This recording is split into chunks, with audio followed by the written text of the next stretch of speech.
Pessoal, as reflexões sobre os animais, inclusive quando é considerado que nós somos parte do reino animal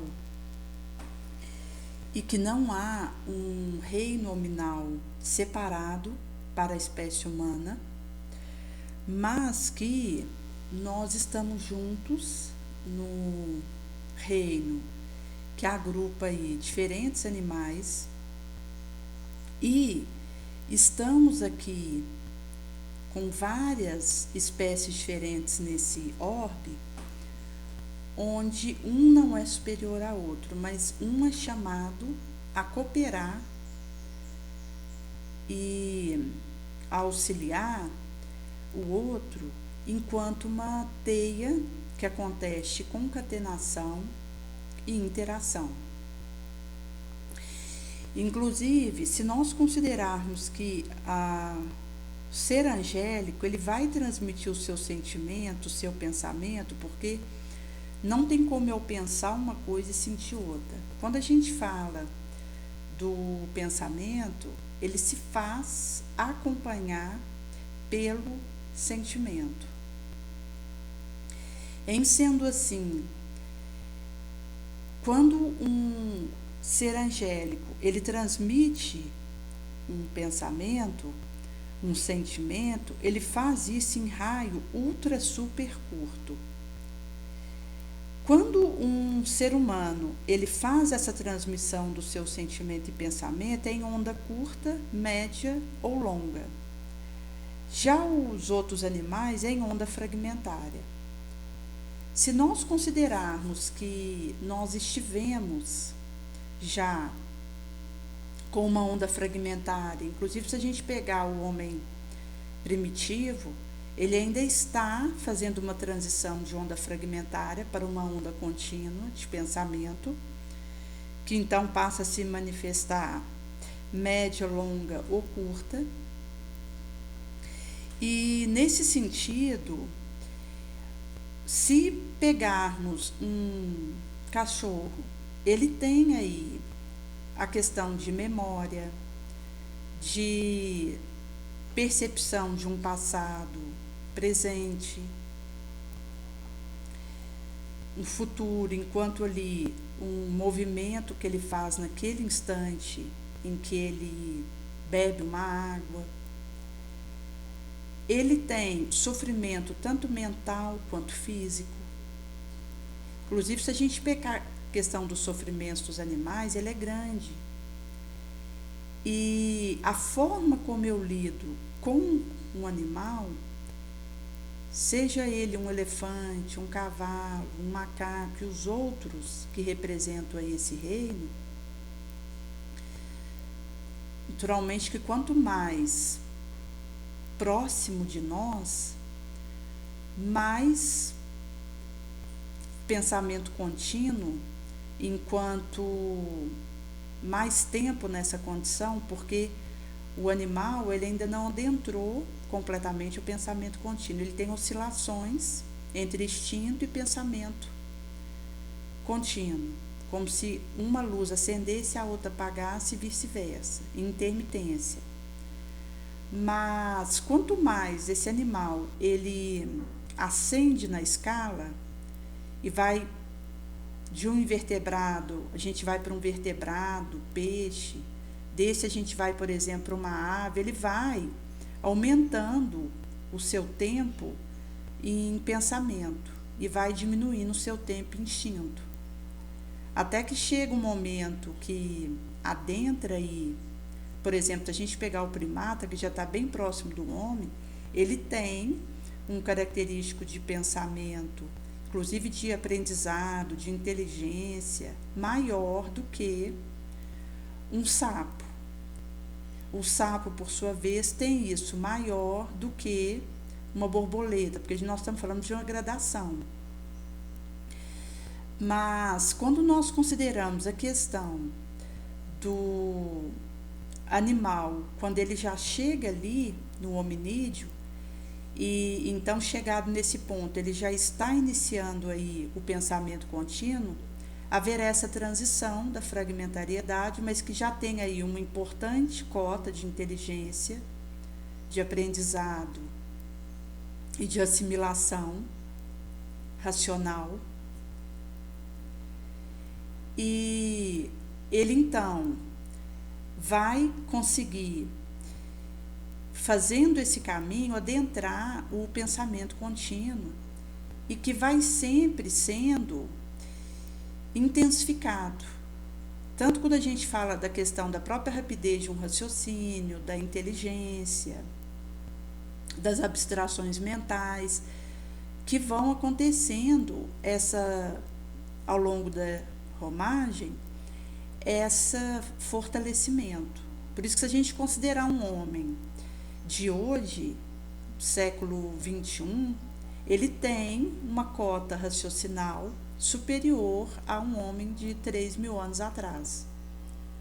Porque vai acontecendo essa incrementação a partir das próprias vivências, seja prova ou expiação, que a gente vai tendo. Porque quando a gente fala, por exemplo, de expiação, isso é do ser humano que tem consciência de si mesmo, livre-arbítrio enquanto ser responsabilizado pelos meus atos, e que, por poder receber dos benfeitores as noções de bom senso, do senso moral, do bem proceder, quando eu desvio disso, eu sou responsabilizada e aí eu preciso da expiação, que vem depois do arrependimento, para que depois eu possa reparar aquilo que fiz, enquanto um mal.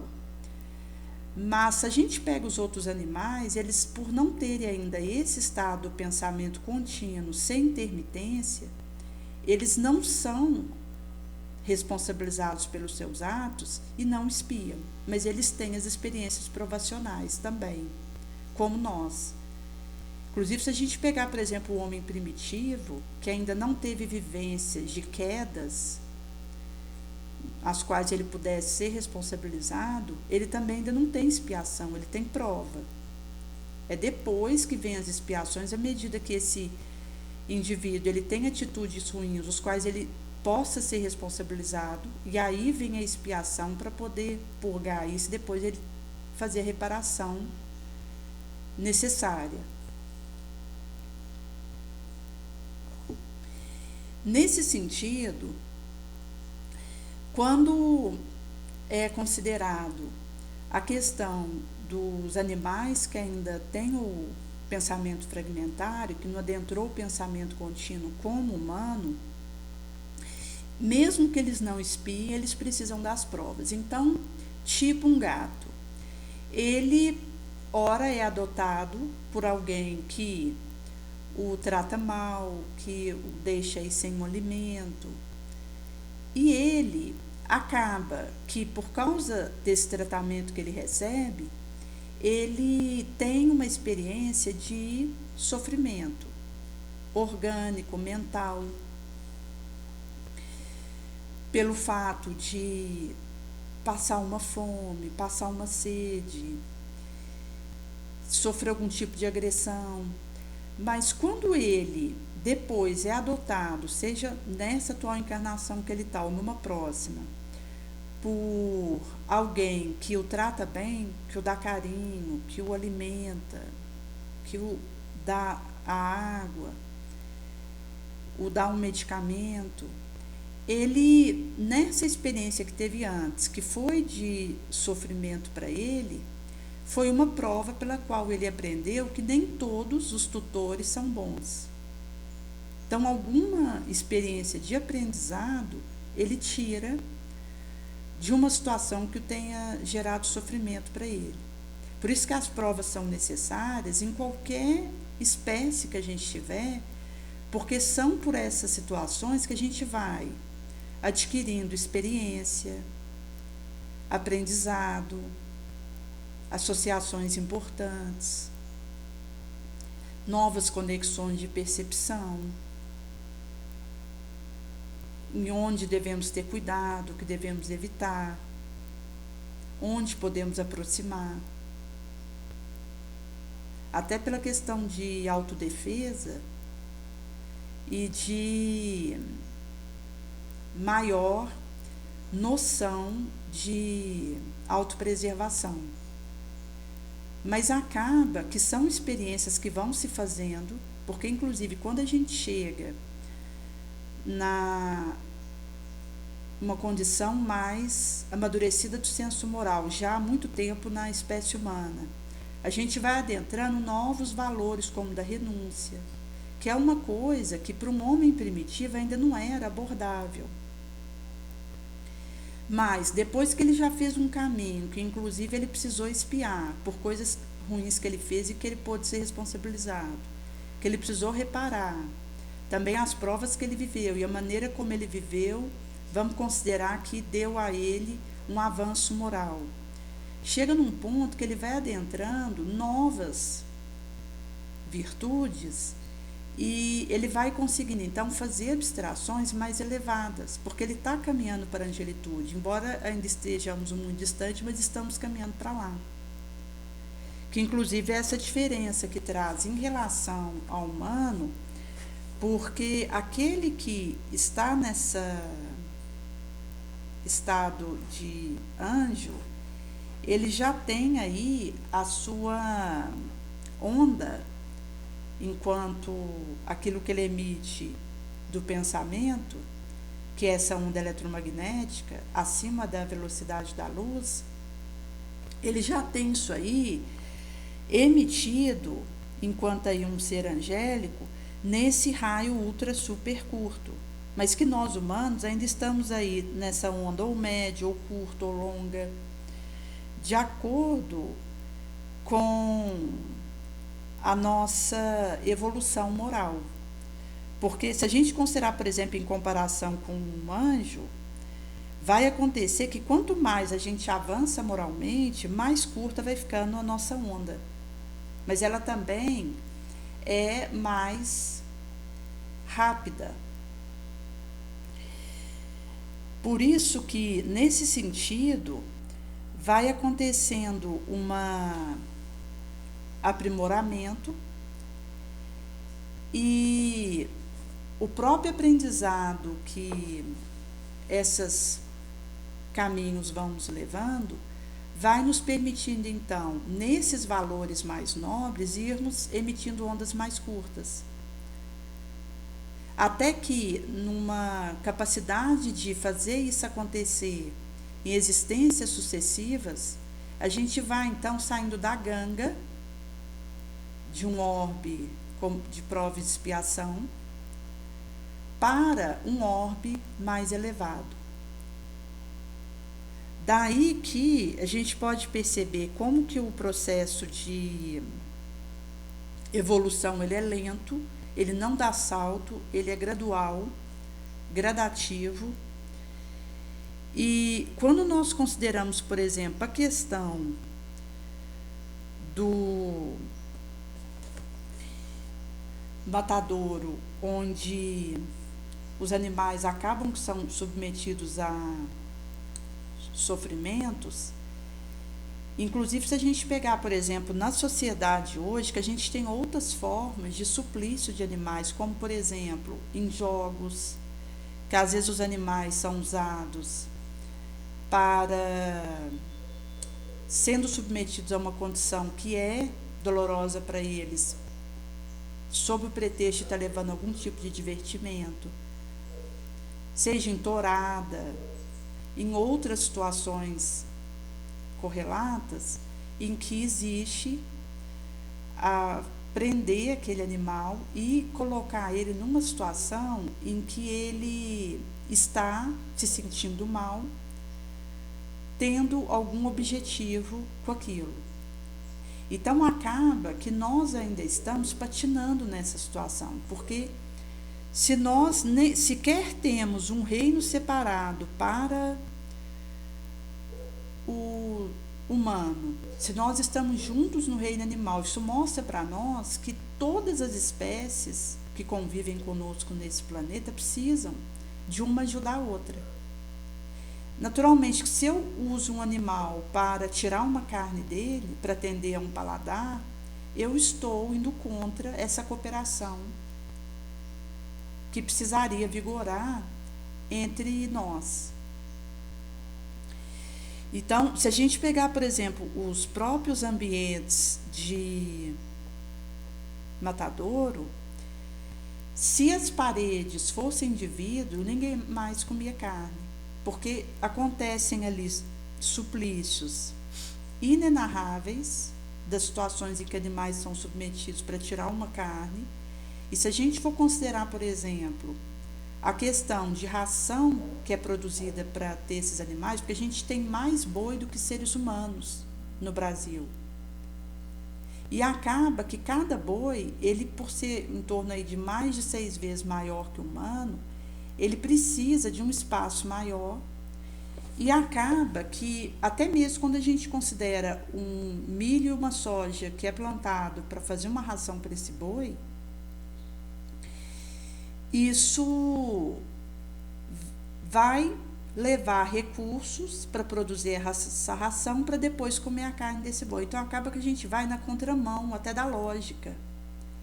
Porque se a gente considerar em termos de necessidade nutricional, é um mito dizer que a gente precisa da carne. Como se considerarmos as algas que têm aí um aporte importante de proteínas para nos oferecer, porque se a gente considerar seja algo unicelular ou filamentosa, elas estão em toda parte, estão na base das cadeias alimentares, porque você tem florestas de algas em ambientes aquáticos, marinhos e doce, e elas que produzem a maior parte do oxigênio terrestre. E também elas oferecem para nós esse arsenal proteico que a gente precisa. Sem contar outras espécies que poderiam aí, saindo dos animais de sangue vermelho, poderiam ser usados para nos ajudar no aporte nutricional. Em sendo assim, quando a gente fala a questão da imperiosidade da carne para a questão de um ácido de ômega 3, a própria questão da vitamina B12, do ferro, de um cálcio, na verdade, nós encontramos isso em outras estruturas de alimento que poderíamos usar e que termina por nos colocar nessa situação insana, onde em vez da gente diminuir o consumo de carne e diminuir a produção disso para exportar, considerando, por exemplo, o Brasil, a gente vai aumentando. A gente sabe que existem grupos que estão se tornando veganos, vegetarianos, embora grupos menores, mas isso está pipocando, multiplicando. Mas ainda acontece, enquanto, por exemplo, uma produção num país como o Brasil, e para exportar, muito grande. E aqui, gente, entra uma questão delicada que diz respeito à vampirização de espíritos desencarnados do fluido vital dos animais quando eles vão para aspirar o sangue, que é liberado ali. Então, se a gente pegar, por exemplo, a antiguidade, aconteciam cerimônias onde espíritos desencarnados pediam o sangue de animais. E às vezes aquele indivíduo que estava ali para ter chuva naquele período, ou para que aquele sol que estava acontecendo a pino passasse, ou para que aquele grão de milho ele vingasse enquanto a semente que foi colocada no solo e aquilo pudesse então vir a germinar.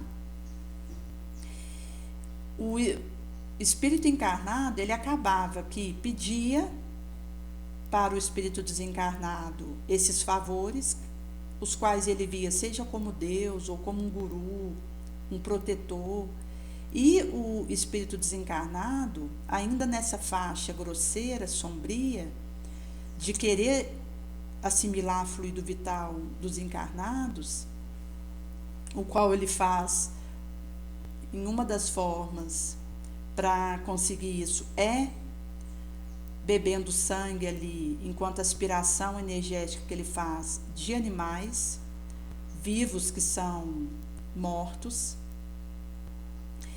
E aí, o que acontece? Ele pedia o sacrifício de um animal e aquele homem ali acabava atendendo porque percebia que ao atender, a chuva que ele tanto tinha pedido vinha. Dentre outros pedidos que ele fazia, que ele percebia que se ele atendesse matando aquele animal que o espírito estava pedindo, ele tinha aquele retorno, mesmo que pífio, insuficiente, mas acontecia de alguma forma. E na verdade, o que acontecia é que o espírito desencarnado, ainda no estágio vampirizante, de parasita, ele pedia derramamento daquele sangue porque ele ia lá e ficava assimilando o fluido vital naquele sangue ali. Porque o fluido vital, o encarnado não precisa disso. Aqui, enquanto encarnado, é que nós necessitamos, o desencarnado. Nesse sentido, se nós fizermos esse comparativo entre encarnado e desencarnado, nós encarnados é que precisamos para realizar nossas atividades aqui. Agora, o espírito desencarnado, ele não precisa do fluido vital, porque ele já está numa região em que o fluido vital, inclusive, é prejudicial para ele. Mas quando é um espírito sombrio, ele, por estar preso ainda a vícios que ele tinha aqui, seja num cigarro, numa bebida, numa carne mesmo, às vezes ele tinha vícios aqui que quando ele desencarna, ele não consegue se liberar desses vícios, porque o fato da gente desencarnar não muda os nossos vícios e nem nos liberta das nossas mazelas.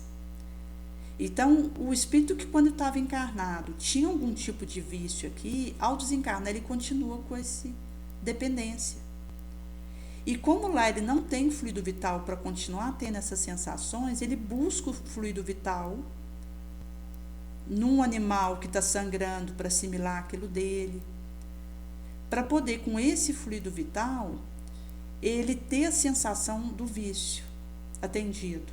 Porque se ele não tiver esse fluido vital, ele não atende ao pedido do vício dele. Por isso que às vezes ele procura, se ele for alguém, por exemplo, que tinha vício com carne vermelha, consumia muito, ele procura alguém encarnado que come muita carne vermelha e acaba que se liga, se locupleta com ele, para ter aquela sensação que ele tinha. Ele pressiona, se for um espírito que bebia muito antes de desencarnar, depois que ele desencarna, ele procura o encarnado que bebe para poder continuar aspirando aquele vapor do álcool. E para poder ele viver isso, ele precisa do fluido vital, então ele vai assimilando onde ele encontra. Por isso que ambiente matadouro, conforme André Luiz vai dizer na série A Vida no Mundo Espiritual, são ambientes repletos de espíritos viciosos, que ali ficam aspirando o fluido vital do sangue que cai daqueles bois e numa situação de dependência e triste, porque acaba que quando nós encarnados continuamos realizando essas práticas de matadouro e mesmo outras em que animais são maltratados, só diz ainda do nosso estado em que a gente faz essa ligação com esses espíritos desencarnados, vampirizadores, e que, por isso, a questão do despertamento é urgente. Porque a forma como eu trato o animal diz do meu evolução espiritual. A maneira como eu trato, seja um animal de estimação, seja um grilo, seja uma batateira, isso vai dizer de onde está a minha evolução, em bondade, em compaixão, em cuidado. Porque uma pessoa que tem um despertamento para o bem, o que ela não deseja para si, ela não faz ao outro, seja a forma de vida que for.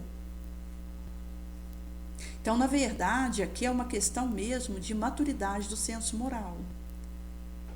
Que o despertamento e até mesmo aquilo que o indivíduo já caminhou, dá a ele essa régua, esse norte.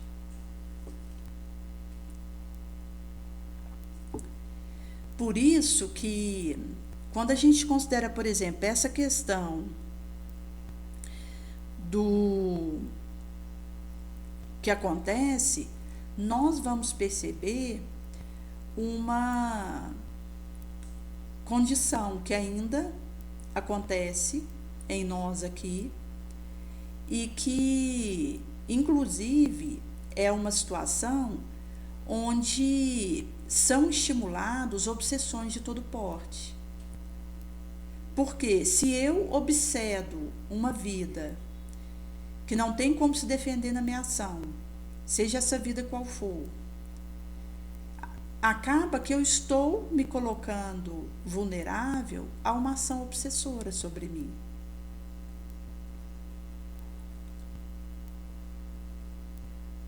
Por isso que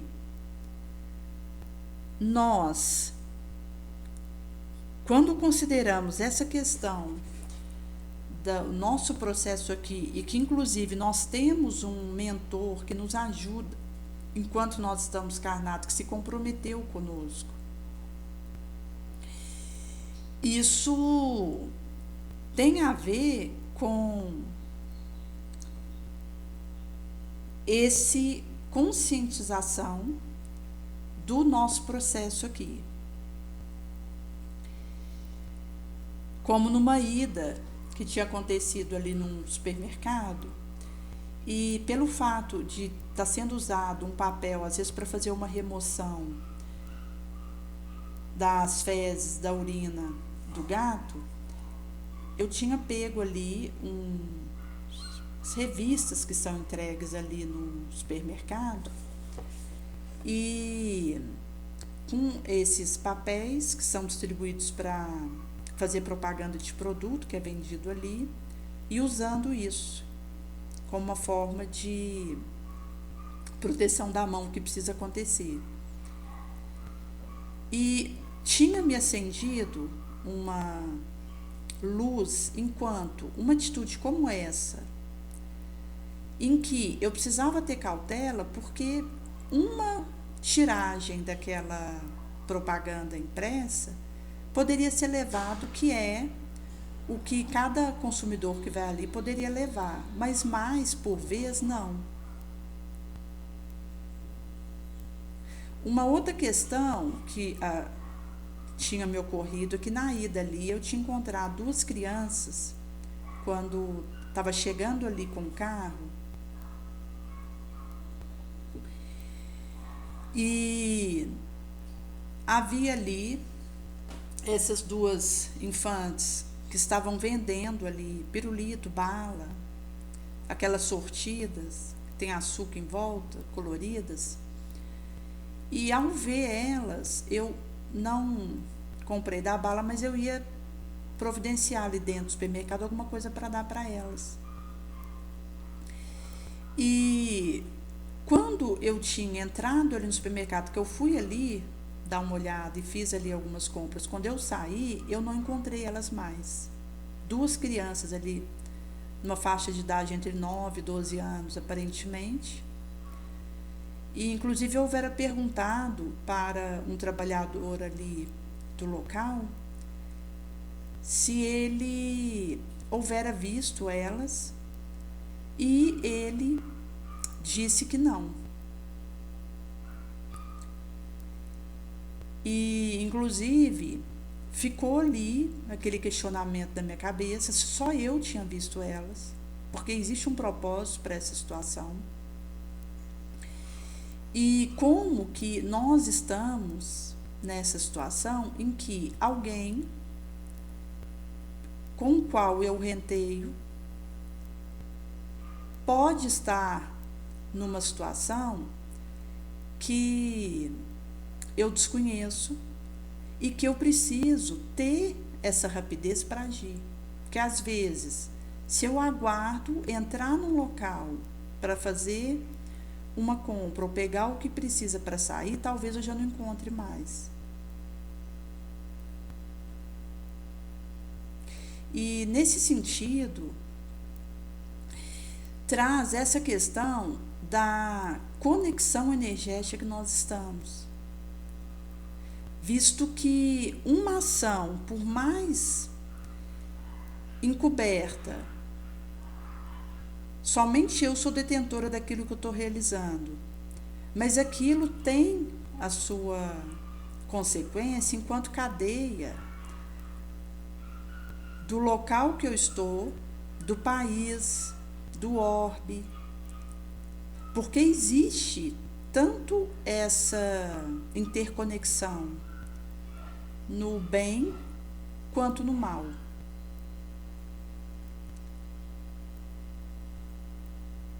Em sendo assim,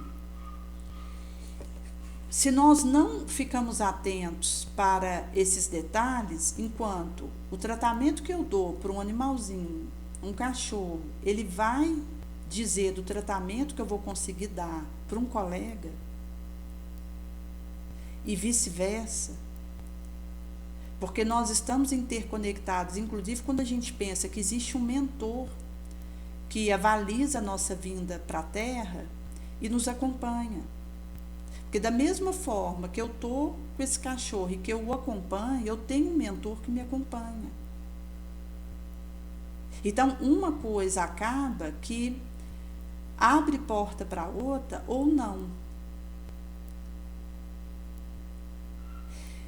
Caso contrário, se eu não estou atenta para enxergar a minha responsabilidade, eu vou acabar lamentando a luta recusada, a ensancha que eu perdi, e vou deplorar a rebeldia passada diante dos apelos do bem.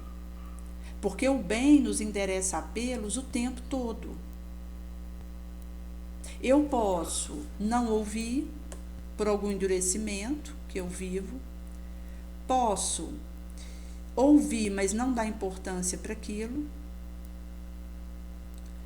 posso ouvir, tentar fazer aquele bem e não conseguir, e posso, ao ouvir e realizar o bem, conseguir. No caso de nós sermos bem-sucedidos naquela ensancha, isso nos conquista um merecimento, nos dá uma predisposição para um novo tentame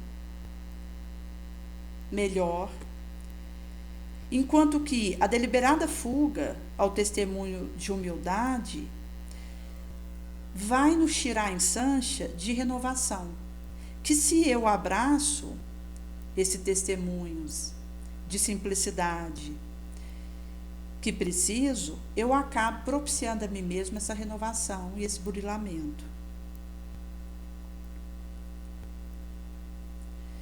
E chegado nesse ponto, mesmo que nós estejamos numa assembleia de glória, recebendo auxílio e ternura e amparo, a gente pede o retorno às arenas do orbe. Porque a nossa consciência, enquanto ela estiver manchada, ela não nos deixa em paz. Mesmo que tenha ficado escondido um ato ruim. E nesse sentido, aquilo está somente comigo, mas a minha consciência me cobra. Daí eu saio da terra e percebo que eu menoscabei as ensanchas e as apelações bonosas, aquele remorso me assola, vindo de mim mesma. E mesmo que eu esteja diante de espíritos em glória, que me estende a mão, que me consola, eu imploro o retorno às arenas sombrias do orbe para reparar. Que então precisará ser feito pela expiação, mas para que eu possa fazer melhor, diferente. E a gente vai pedindo isso reiterada vez até que sejamos purificados pela reencarnação nas aquisições de valor e experiência. Como isso não vai ser dito em justiça divina. Por isso que no capítulo 49, nós seremos aí conclamados pelo nosso gemal a resolver.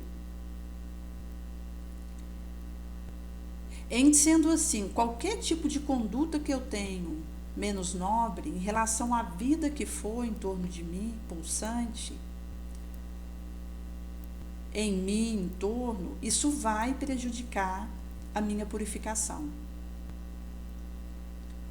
Porque uma insignificante vibração perversa, ela acaba que me leva a ampliar o meu leque de crueldade.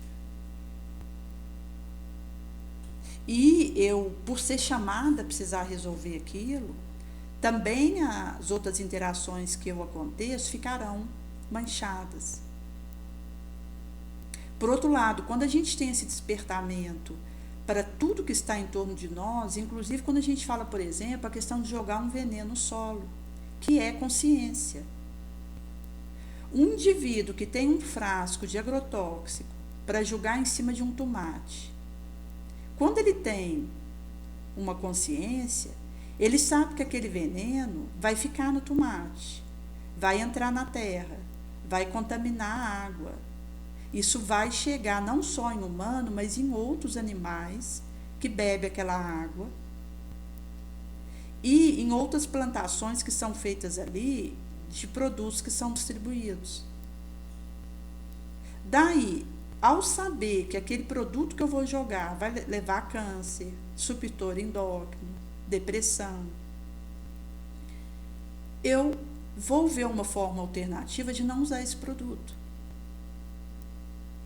Mas se eu sou alguém que tem um interesse criminoso do lucro e quero plantar aquele tomate usando esse agrotóxico porque vai produzir mais, vai ter uma aparência melhor, vai vender mais e eu vou enriquecer mais.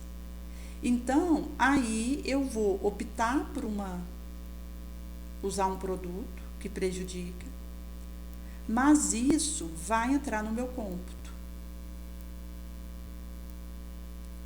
E acaba que essa cadeia criminosa, ela vai me cobrar. Aqui ou no além. Porque pode ser que aqui eu ainda fique aparentemente de boa, me enriquecer na custa do adoecimento alheio. Mas no momento do acerto de conta, com os tribunais do além, incertos na nossa própria consciência, isso vai voltar. E aí, quando a gente, inclusive, tem a ajuda de um benfeitor para uma volta ao corpo de carne, são acertadas até as nossas expiações, para que a gente tenha um aproveitamento. Que, à medida daquilo que eu vivo aqui e como eu vou responder aquilo que me acontece, vai dizer de um avanço que eu consiga realizar ou não.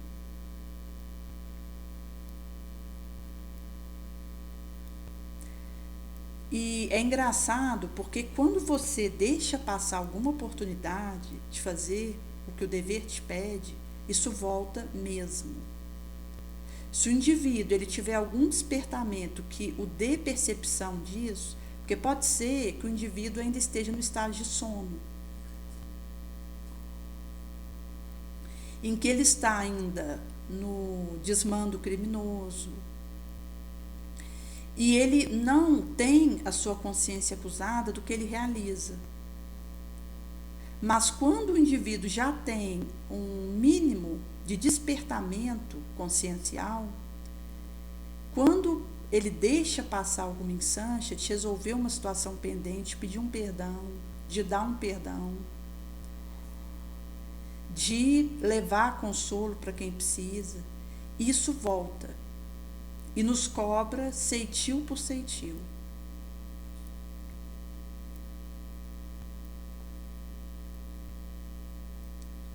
Por isso que quando a gente se reconhece num festival de alegria ideal, perfeita, feição do movente lodo, injuriando o solar carro, quanto mais fulgura a bondade em torno de nós, mais o nosso coração se oprimirá pelo peso frustrante.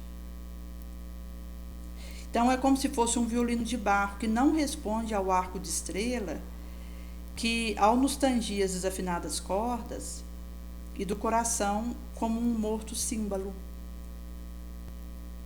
Apenas arrancaremos lágrimas de arrependimento profundo para chorar.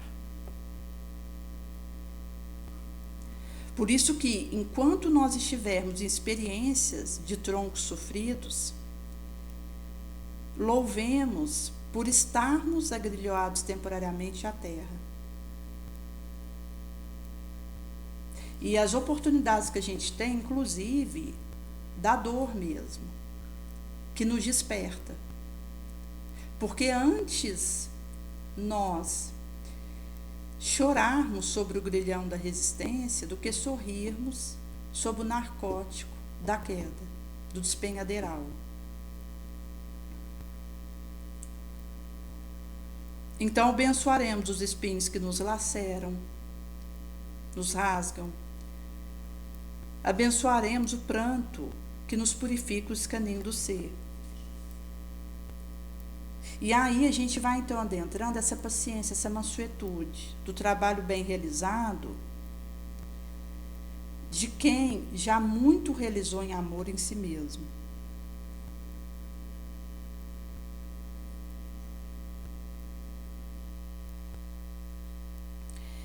Existe um relato que foi trago na Revista Espírita Reformador desse mês,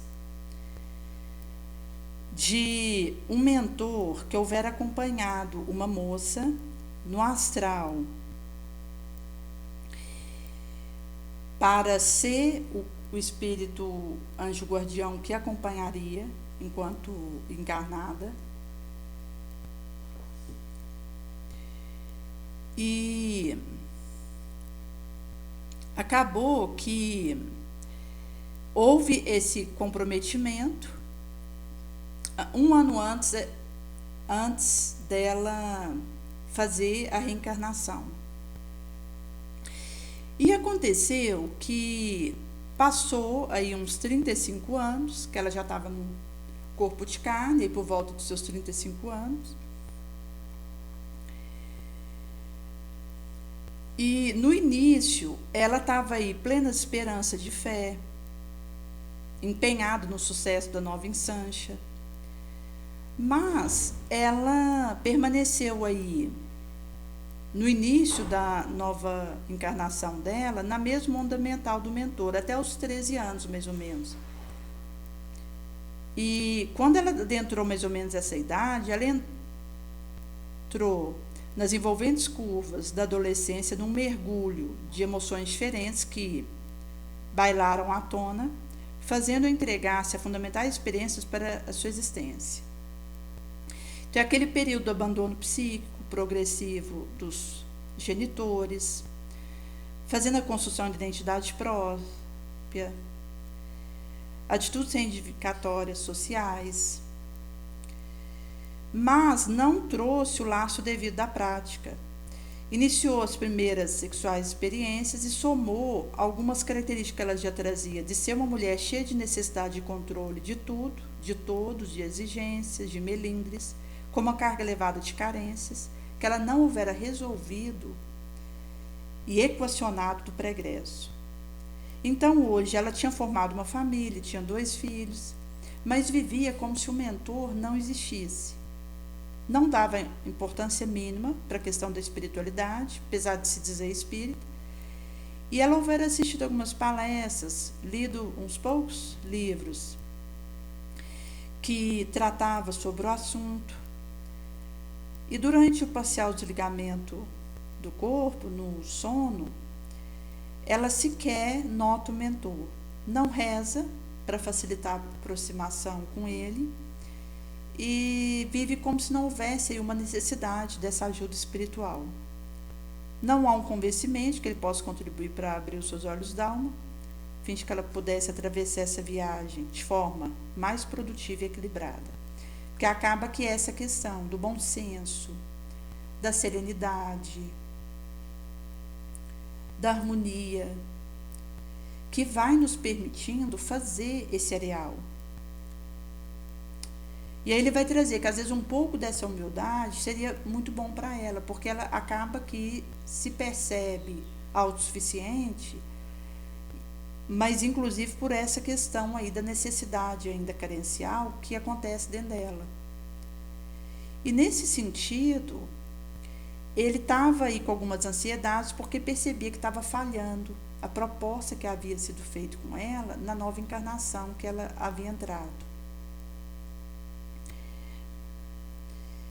E vai ser explicado para ele que essa afinidade entre tutor e tutelado tem a ver com a fina sintonia entre eles.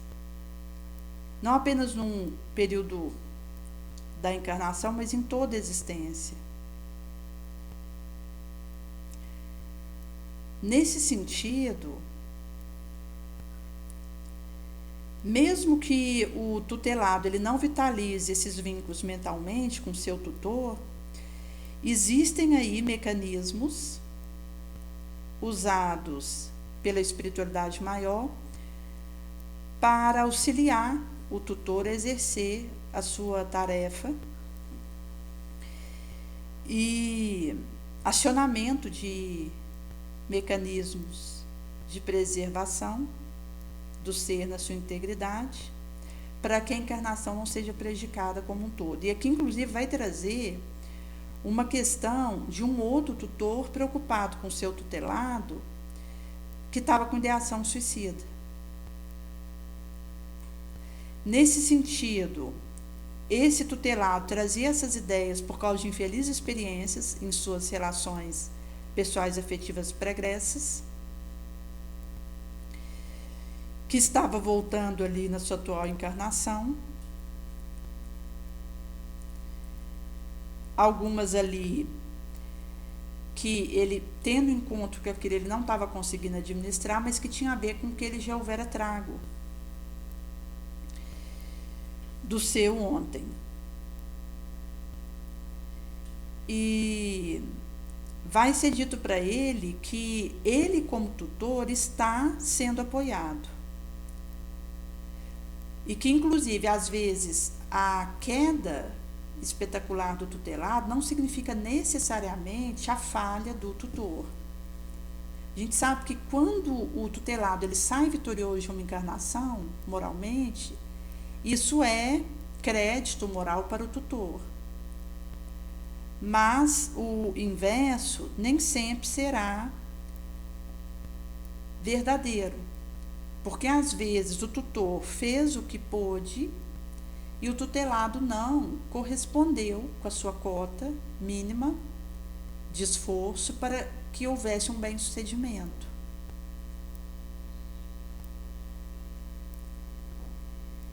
E nesse sentido, que outros estão trabalhando junto ao tutor para que ele possa ter aí um arsenal mínimo na atuação que ele vai fazer.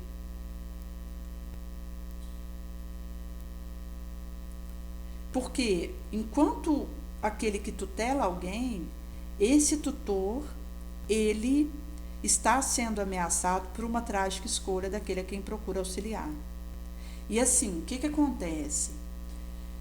A questão, por exemplo, do suicídio, às vezes o indivíduo, ele toma uma cartela de remédio para dar fim à sua vida e o cérebro, ele volta.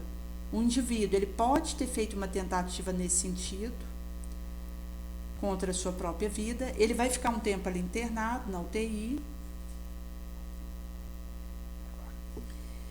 E ao permanecer ali, é feita uma desintoxicação no seu organismo e o médico aguarda o cérebro responder. Há caso em que, depois de uns dias que o indivíduo está na UTI, o cérebro responde, ele volta à vida. E é uma oportunidade bendita, enquanto uma nova chance que ele está tendo de resolver suas pendências aqui. E há caso em que o indivíduo, às vezes, ele pode ficar dias no UTI e o cérebro não responde. Ele vem a desencarnar. Mas até mesmo os dias que esse espírito encarnado, que tomou um remédio e tinha a intenção de tirar a própria vida e ficou ali naquela UTI, sob aquele estado gravoso, isso vai servir para ele para reflexão. Porque enquanto ele está ali, mesmo que em coma, e o cérebro ainda não respondeu, nem deixou de responder por completo, ainda está sendo aguardado o veredito final do cérebro, esse espírito que está ali naquele corpo, ele continua ativo. E ele então vai poder refletir na atitude que ele teve, nas consequências, no que está acontecendo em torno dele.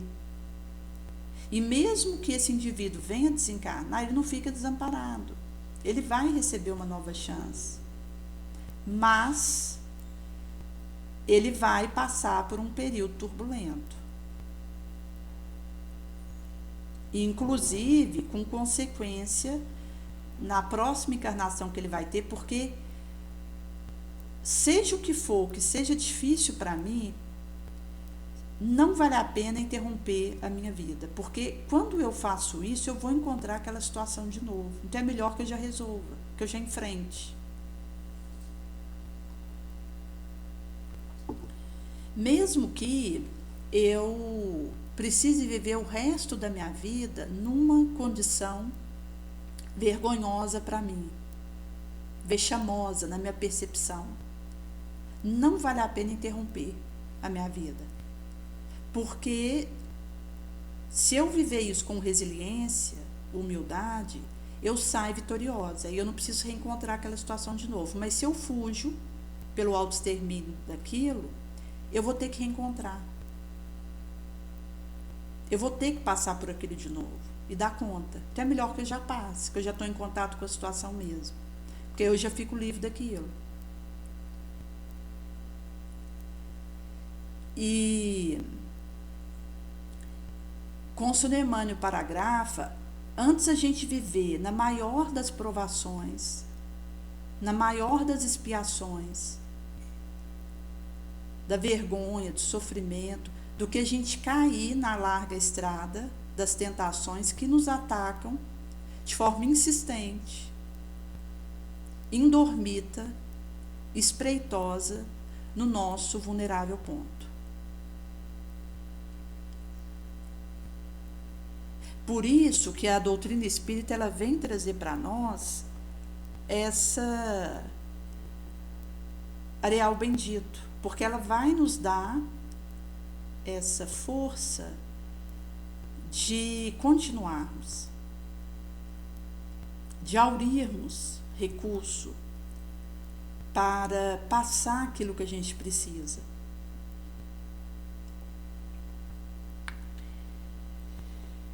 Consono vai ser dito num recorte do Evangelho em que Jesus ele traz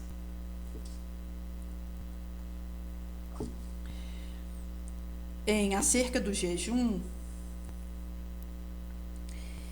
em que ninguém vai colocar um remendo de pano não alvejado sobre uma velha veste, porque isso iria tirar a inteireza dessa veste mesmo e se tornaria pior o rasgo. Da mesma forma, não vai lançar um novo vinho em velho odre, porque se fizer isso, o odre vai se romper, vai ter derramamento do vinho e vão se perder os odres. Mas é para lançar esse novo vinho em novo odre, para que ambos possam ter sua preservação. Então, um ponto dessa veste que eu difiro, conspurco, eu prejudico toda a veste. E aqui a gente traz a imagem da veste nupcial, que é essa roupagem de pureza que Jesus nos pede para termos acesso a dimensões mais elevadas. Porque como essa imagem desse indivíduo que estava numa região vibratória mais etérea, bedeplatosa, e ele se sentia mal consigo e implorava o retorno às sombras terrestres, das névoas, para se purificar nas expiações dolorosas e reparações. Mostra que o indivíduo que ele não está com essa veste nupcial da pureza, da vibração elevada, mesmo que ele seja levado para uma região elevada, a consciência dele exige que ele volte para resolver o que ele precisa. Ele não fica em harmonia, em paz, e muito menos usufrui de uma dimensão nobre.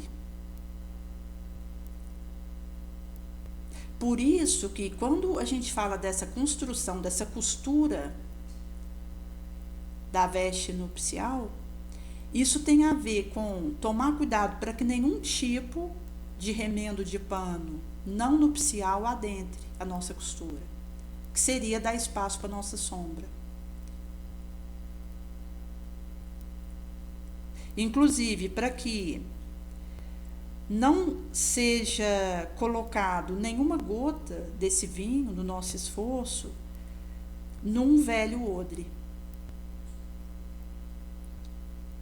Isto é, nós precisaremos, para não perder o nosso esforço aqui, dessa costura, dessa nupcial veste, vamos ser chamados a colocar um vinho de pureza num odre limpo.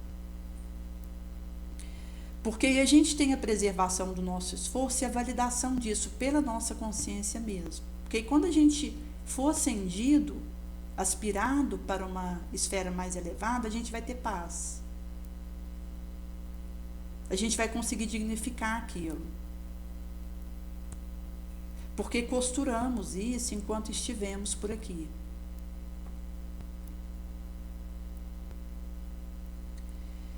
E nesse sentido, Jesus também ele vai trazer que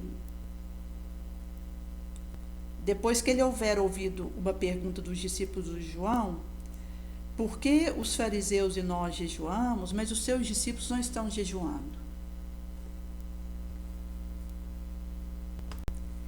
E aí ele vai trazer que os convidados de uma núpcia não vão estar de luto enquanto o noivo estiver junto deles.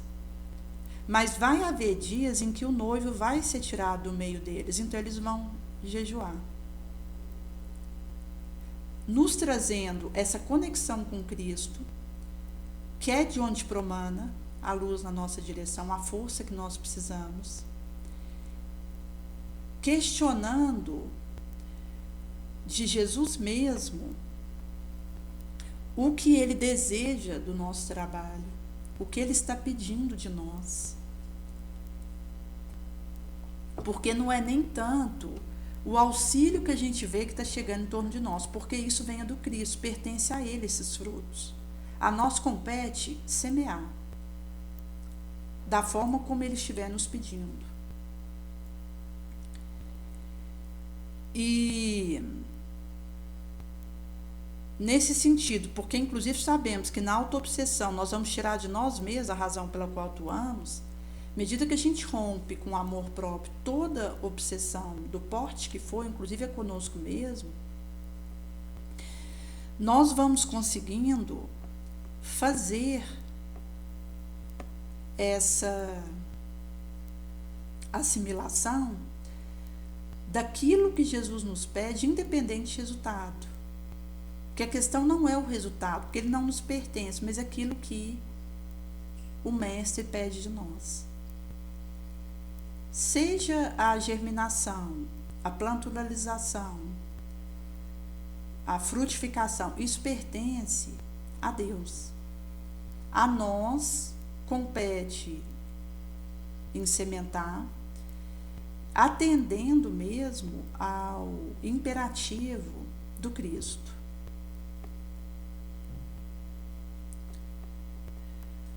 Por isso que, quando é considerado essa questão da caridade essencial, consono vai ser dito em Vinha de Luz, que vai trazer para nós um pouco essa questão do que eu construo porta dentro da minha alma. Nesse sentido, nós seremos tragos para fazer edificação do reino divino, porque a compassiva voz fraternal que ilumina o espírito, ela é irmã das mãos que vão alimentar, pensar o corpo, hidratar, enquanto diferentes vestiduras de uma única virtude. Agora, eu só vou conseguir assistir com eficácia a alguém se eu procurei edificação em mim mesma, porta adentro. Eu não vou medicar com proveito, pensar, se eu não adquirir a boa vontade do Espírito para com aquele que necessita. E eu não conseguirei fazer instrução de forma segura se não há a meu favor os atos de caridade com o próximo, no que se refere ao auxílio fraternal e compreensão. Por isso que nós precisaremos, nesse sentido, ter essa manifestação que começa em nós, visto que é a partir disso que eu vou redimir a mim mesma e edificar em mim, onde eu vou conseguir pensar, sentir, falar e agir segundo a moral do Cristo, viver nele de forma verdadeira para que ele possa viver em mim. Sem isso, eu posso levar a efeito serviço grande externo, alcançar a valiosa intercessão, receber o louvo-a-mim do mundo, espalhar a obra notável de pedra, mas dentro de mim mesma, no supremo instante do testemunho na fé, eu vou estar desolada, vazia, na condição de mendiga, de paz, de luz.